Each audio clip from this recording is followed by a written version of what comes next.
Why was the dub producer late for the recording session? Because of the delay! Once again, I apologise. I'm sorry. But it's not easy thinking these up. Inspired by a couple of stocking fillers, I'm taking a half-arsed look today at delay and feedback for sound design. I'm going to tell you about where this idea came from and show you how I go about creating some interesting ambient sounds on a very tight budget indeed. Once I've got a nice audio track that I can hack to pieces, I'm going to load some samples onto the tracks, and then I will be able to have some more fun with them there. Other sampling groove boxes may be available. The inspiration for this comes from two places. You may have heard me talk before about how much I enjoy a bit of dub, reggae and roots music, especially on the tutorial I did on hi-hats.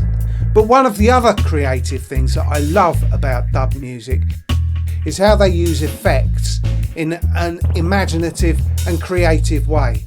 It's almost as if the effects, and especially delay and reverb, become an instrument in their own right. When I first started experimenting with producing, I had a digital delay pedal from my guitaring days.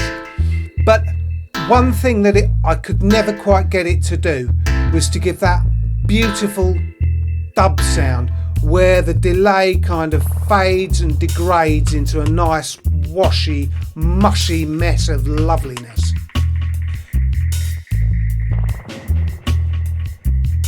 Eventually I acquired a mixer with some auxiliary sends on it, and I worked out half of the solution. Dub mixes send a signal out through the auxiliary send to an effects unit, and then instead of sending that return back to the auxiliary returns, they send it back through to a channel strip in its own right. By changing the EQ on that channel strip and sending some of that signal back with the auxiliary send to the effects unit, you can change the tonal quality of the sound.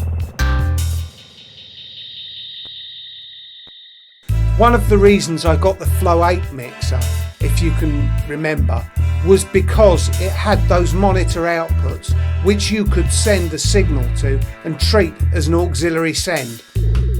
Of course, even having discovered this technique, there was another problem that I had when trying to create beautiful dub delays, and that was about the technology I was using. The digital delay was just too good. The reproduction of each sound on the echo was too clear and there was no degradation. So even though you could change the tonal quality with the EQ, you didn't quite get the same descent into that dubby, mushy loveliness that I was looking for. The first time I got results that I felt were even close to this was using the Caustic app, and in that I used the Modular section to create my own delay. In fact, that's the delay that you can hear on the tune that's playing in the background.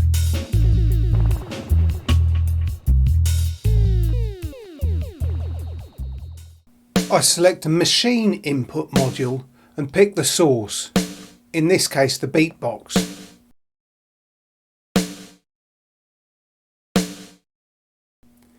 Then I add a delay module from the effects section. The part that makes this work more like a dub delay is the filter. I select the band pass output and connect that to a mixer module, where I combine the input from the machine with the output from the filter. This mixer is then connected back to the input of the delay, where one signal feeds to the output of the modular patch and the other is operating the feedback loop by feeding back into the filter.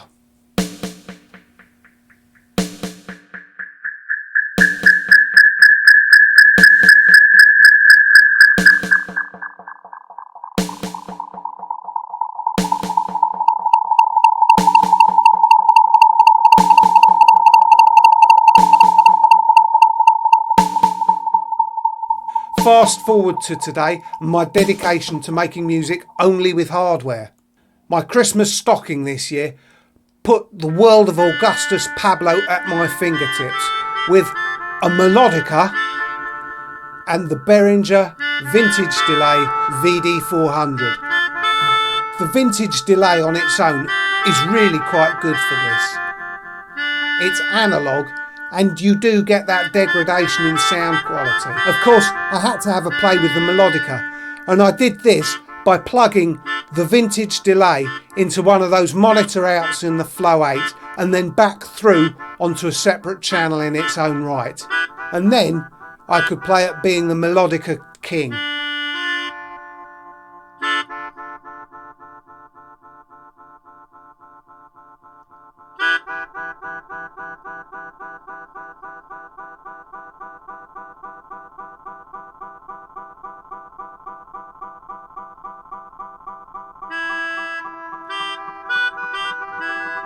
Once I'd got over my own half-arsed playing and the joy at pretending that I was some kind of dub musician, I then started to think about sound design in general.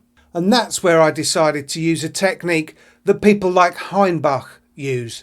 I plugged the input from the delay into the auxiliary 1 send on the mixing desk, and then I took the output from the delay pedal and plugged it into its own channel strip on the desk. The important thing here is that you must be able to send the return from the delay back to itself using the auxiliary send. This is where you take the delay pedal and the mixer and use them on their own to feed back without any kind of impulse or any kind of sound to set the delay going. Hainbach has produced videos on this and calls it feedback pinging. I dug out my old analog Phonic M12-2 mixer because if you're going to pretend to be Hainbach and have a little play, then you really need to be using analog gear to do it. Most analog mixing desks have an auxiliary send so that you can use this technique quite easily. If your desk doesn't have an auxiliary send, I had a quick look on Amazon and you can pick up something that will do the job for under 40 quid quite easily. Once you've set this up, the next step is to have a little play with the controls. You gradually send more of the impact from your effects channel back on itself by turning up the auxiliary send slowly, and eventually it will start to generate a sound.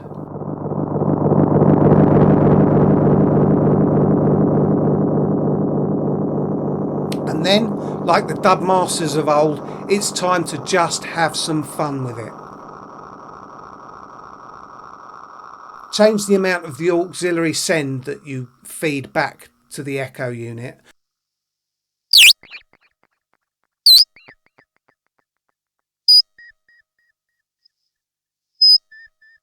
And play with the EQ, and then you can affect the tonal quality and get some interesting sounds out of the box.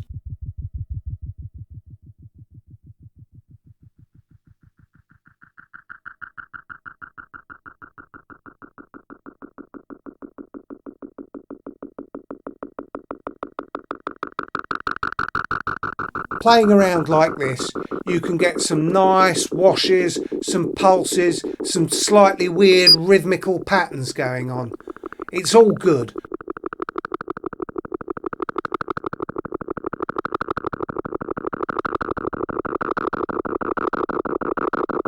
You can even play with the controls on the delay itself, changing the delay time.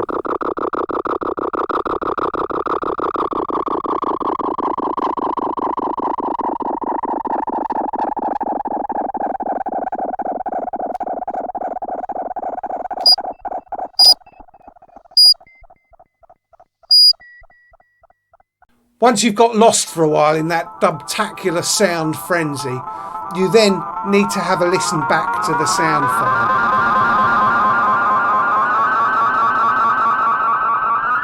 And here you have to be a little bit critical. Find the best bits that you can on your sound editor and chop them out. Here I use Audacity. And before I save the sample, I like to normalise it so I can have the best possible level.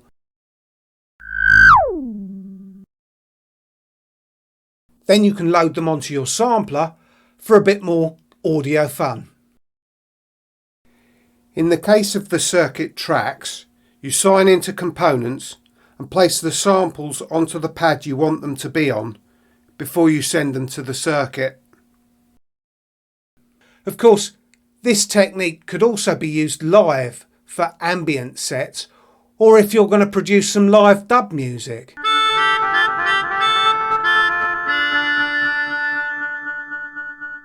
Press the like button so that other people can find this video. If you're not subscribed, then as punishment for enduring the whole of this half-arsed tutorial, you need to subscribe now. And as they say at the Sirius Cybernetics Corporation, share and enjoy. Bye kids!